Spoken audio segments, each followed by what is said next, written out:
And in related developments, we have a reaction that is coming from the Ukrainian president where he's posted, and I quote him, "Europe together with America has better weapons than Russia," he says. "We also have stronger tactical solutions." Operation Spiderweb yesterday proved just that. Russia must feel what its losses mean. That is what will push it towards diplomacy. And when Russia takes losses in this war, it's obvious to everyone that Ukraine is the one holding the line, not just for itself, but for all of Europe. Listening to what he said. Europe, together with America, has better weapons than Russia. We also have stronger tactical solutions. Our Operation Spiderweb yesterday proved that. Russia must feel what its losses mean.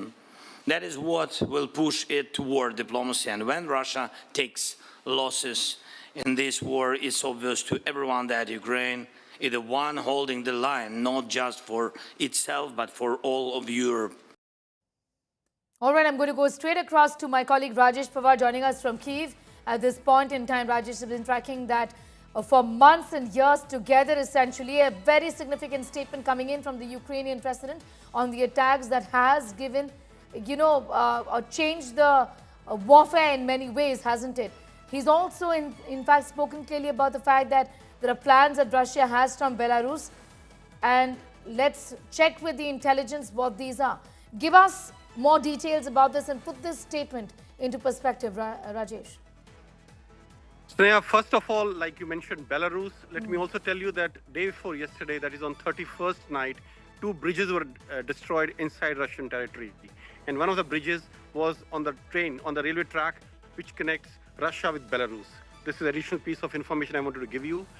Secondly, with regards to what President Zelenskyy has spoken on X about holding the line for whole of Europe, let me tell you that right from the beginning of this war, Ukraine and President Zelenskyy has tried his best somehow to drag Europe or NATO into this war.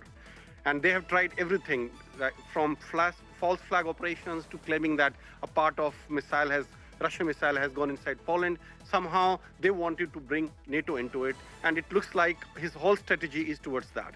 And as far as this attack on the air bases in Russia is concerned, mind you, this is almost 4,300 kilometers away from Ukrainian border. This is deep inside Russian territory on the eastern side of Siberia, where these attacks have been carried out.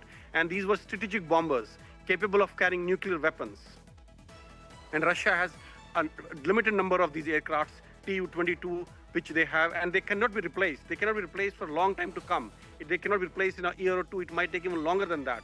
So the blow which Russia has received now through this operation by Ukrainians, which was carried out very precisely and it was kept secret for almost 18 months, is remarkable. It will be studied in history books for times to come.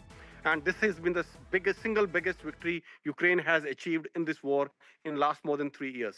That's Sneha. right. He's also, Rajesh, stressed upon the importance of weapons production. Obviously, elated at the fact that there are losses to the tune, like you said, of $7 billion, essentially. And this has been a very different kind of an operation, isn't it?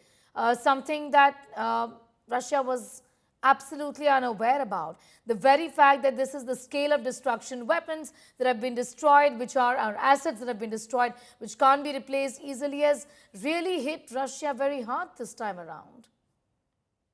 Absolutely, Sneha. This is like nobody would have expected this kind of operation, not only in terms of scale, but also in terms of distance, how far it is, how deep inside it is.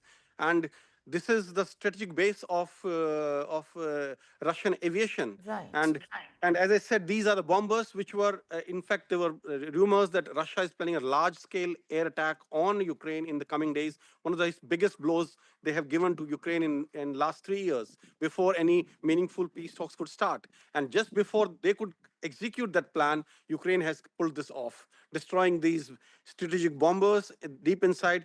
It is not just the financial loss which the Russians have suffered or their military capability which has suffered. It is also the loss of face. Like, it's a total failure of Russian intelligence, total failure of their air defense, their airfield defense, perimeter defense. So somehow it is like a really big blow to Russia in every way which we can think of. Sneha. Very big blow to Russia in whichever way we think of. Their infrastructure, the assets have been destroyed, and how President Zelenskyy has hailed Operation Spiderweb, talking about how successful it was, clearly elated at the developments from yesterday. This has been called Russia's Pearl Harbor moment.